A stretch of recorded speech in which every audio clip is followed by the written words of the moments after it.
Queer Newsweek. I'm Destiny Rogers for qnews.com.au, celebrating 20 years in 2020. It's the 30th of October, Halloween, and as Vincent Price said in Michael Jackson's Thriller, the foulest stench is in the air, nothing to do with elections. The funk of 40,000 years, nothing to do with Rudy Giuliani. And grisly ghouls from every tomb, that must be the Sultan of Brunei, are closing in to seal your doom. Yes, on Halloween, Queer Newsweek looks at the ghouls and the undead that blighted the news this week. Former Australian Prime Minister Kevin Rudd's petition for a royal commission into the Murdoch news empire this week became the most successful parliamentary petition in Australian history ever, with over 400,000 signatures. Murdoch, of course, influences the news in the US through his ownership of Fox News, and in Australia through both his News Limited papers and Sky News. His influence waned in Britain a few years ago following the scandal over his newspapers hacking phones, including that of a murdered schoolgirl. The Murdoch press hit back at Rudd. The petition not only gained over 400,000 signatures in Australia, it gained celebrity support, with Bette Midler tweeting her support and Hugh Grant, victim of the phone hacking, tweeting his. The Murdoch press hit back at Rudd with articles about a donation by Jeffrey Epstein, the now dead billionaire accused of molesting underage girl. Actually, he was convicted and served time in prison, registered sex offender. He made donations to what the Murdoch press described as Rudd's New York-based think tank. It's not Rudd's New York-based think tank. It's actually a 50-year-old organisation that he joined in 2014. He was elected chairman in 2018 and learned of the earlier donations from Epstein in 2019. The board of the organisation then accepted Rudd's recommendation that they donate the funds to a charity dedicated to ending sexual violence, and newspapers around the world reported on the matter at the time. But when Rudd's petition became too big a story to ignore, suddenly the Murdoch press gave it another run. Sadly for Murdoch, this stab at guilt by association went awry, because no real links could be found between Rudd and Epstein. No proof they ever met, no pictures. But someone remembered Jeffrey Epstein's little black book. And whose phone number was listed in that? Yes, Rupert Murdoch's, of course. And not only that, someone remembered a photograph of Rupert with Ghislaine Maxwell. Talk about karma. Poor old Rupert, he's about 800 years old. He's the only man on the planet can marry a woman who's 64 years old and she looks like she's his great-granddaughter. Halloween indeed. Locally here in Brisbane, Murdoch's Courier Mail newspaper and Sky News TV show co-hosted a debate between Labor Premier Anastasia Palaszczuk and LNP opposition leader Deb Frecklington a couple of days ago, in advance of the Queensland state election being held tomorrow. A group of supposedly undecided voters asked questions of the politicians. However, viewers recognised one of the undecided voters questioning the Premier on COVID border closures as a member of the LNP Women's Executive. Oops. It seems, however, the Courier Mail never found that newsworthy. Can't find any sign that they reported on it. Moving on to another grisly ghoul, Q News copped some flack on social media this week following our report on the death of Prince Azim, the gay son of the despotic Sultan Hassanal Bolkiah of Brunei. Bolkiah introduced Sharia law to Brunei a couple of years ago. The laws included chopping people's hands off for some offences. Gays and transgender people came in for special attention, potentially liable to be stoned to death for consenting adult sexual acts in private. After a global outcry and financial boycotts, the Sultan backed down and declared an amnesty on the death penalty, though he never rescinded the laws. Those laws seemed incongruous, considering that Prince Azim, long rumoured to be the Sultan's favourite son, was famously gay. But of course, the Sultan is the sole authority in Brunei, so the laws don't apply to the royal family. The Bolkiahs can do as they like. And Azim lived mainly overseas, where unlike his fellow Bruneians back home, he could live freely as an openly gay man. He also lived a life of unimaginable wealth, rumoured to have a personal fortune of $5 billion. Not money he made himself, money that the Bolkiahs take from Brunei's oil wealth, money plundered from the Bruneians. A gay Bruneian accused Q News of arrogance and rudeness for reporting these facts and showing disrespect to the late Azim and his father the Sultan. Here at Queer Newsweek and at Q News, we are sorry that a fellow human being died young, but we cannot report on that while ignoring that his father is an autocrat who legalised chopping off people's hands and stoning them to death without a word of protest from his gay son.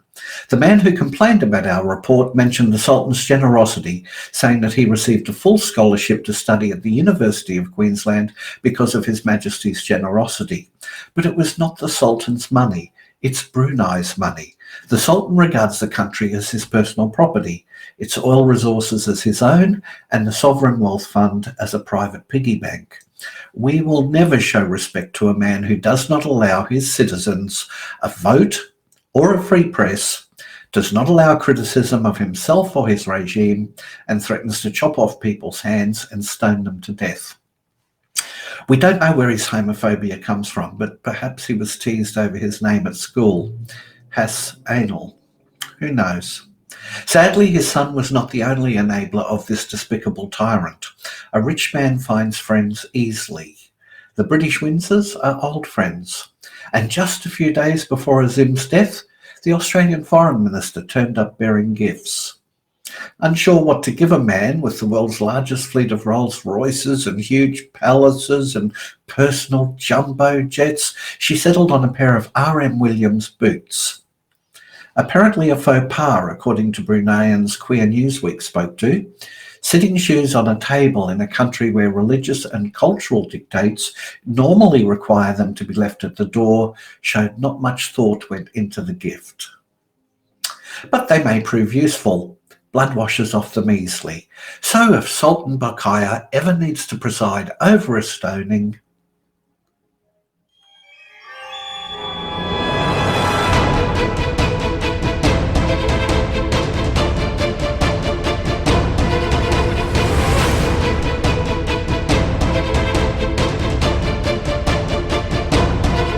DocQ, Dr. Fiona Bishop, appeared last week on the 10 Network's The Project, where she spoke about trans men. DocQ joins us now. Hello, Fiona. Sure. So we were talking about trans men having pregnancies and having babies, and the story came up because there were a couple of men who'd had babies who wanted to talk about their story, and one of them came on the show for the project, and I was approached by the project to talk about the whole concept. So it was a fantastic program, and the reason that I agreed to do it was because the producer of that particular program was someone from the queer community who had some understanding of the importance of treating this subject in a very sensitive way and in an enlightened way, and I think they managed to do that. Actually, it was really well done. I was particularly pleased with how they spoke with the trans man who came on the program and presented his story.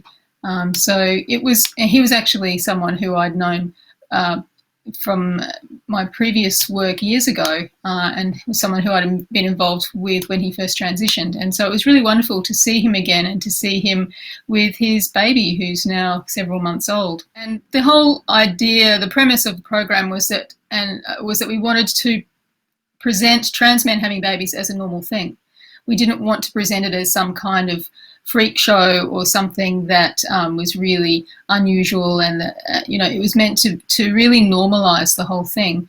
Because the fact is that trans men are having babies. They can have babies. When you think about the steps they go through to transition, if they still have all of the internal organs they had beforehand, then they're usually still able to conceive and carry a pregnancy if they choose to. And so we are going to see more and more trans men actually carrying pregnancies, and the health system really needs to get with that and, you know, make some concessions and make some changes in how they manage things for trans men who are pregnant, because that's probably an area where we could do better. It was very courageous of him to agree to do it, and he didn't agree straight away. He really gave it some thought and decided that it was an okay thing to do. But it is a huge step for someone to take, because there is so much stigma still, and you know, you only have to go to the project Facebook page to find negative commentary from ignorant twits out there who have no idea and just say really hurtful and horrible things. So, I mean, really, one should never go to the comment section at all. It's a big mistake, because it's like diving into a pile of shit, really. Trans Hub, which is an ACON website, is fantastic for that sort of information. I also recommend talking to your GP. Now, it's really important for people to have a GP who they trust and who they can talk to about such things. And if your GP doesn't know about getting about pregnancy for trans men, then it's a perfect opportunity for them to upskill. But the reality is that it's exactly the same as pregnancy care for a cis woman, with some slight nuances. You know, one has to be careful about language, pronouns, description of body parts. And it's also really important to remember that for some trans men, going through pregnancy can really be quite triggering for their dysphoria.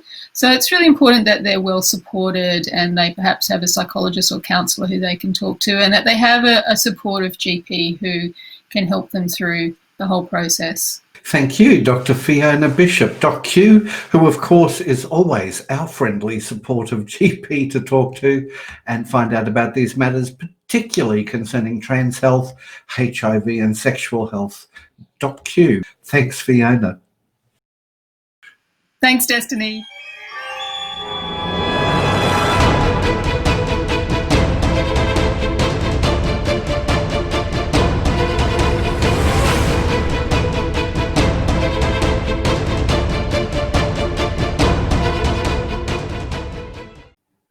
Okay, it's Halloween, so we couldn't leave without talking about Halloween costumes for those who are allowed to go out and celebrate social distanced, or perhaps just Zooming from home. But anyway, let's look at the costumes on offer. First of all, it's going to be very hard to beat Jemima Khan's 2016 Grab Them by the Pussy costume. But there's lots of things happen this year, so some people will be inspired by COVID-19. We looked at Good Housekeeping magazine and it said, don't do that. Don't. Oh, it's so wrong. But hey, morbid humour is what people use to cope. Sometimes if we don't laugh, we'll cry. So no doubt there'll be lots of COVID-19 hand sanitizer costumes out there, either on the streets, in the houses, or on Zoom. But people who planned their costume earlier in the pandemic will be going all out for Tiger King. So there'll be Joe Exotics and Carol Baskins. And those who only started planning 6 weeks ago, Karen will be the go. There'll be some Nurse Ratcheds. And speaking of recent ideas, it took me a while to work out the following costume, but it's apparently inspired by Tyga, the rapper who now has an OnlyFans account. I wouldn't have a clue what they're talking about. Those who might want to be more subtle can just dress as an eggplant.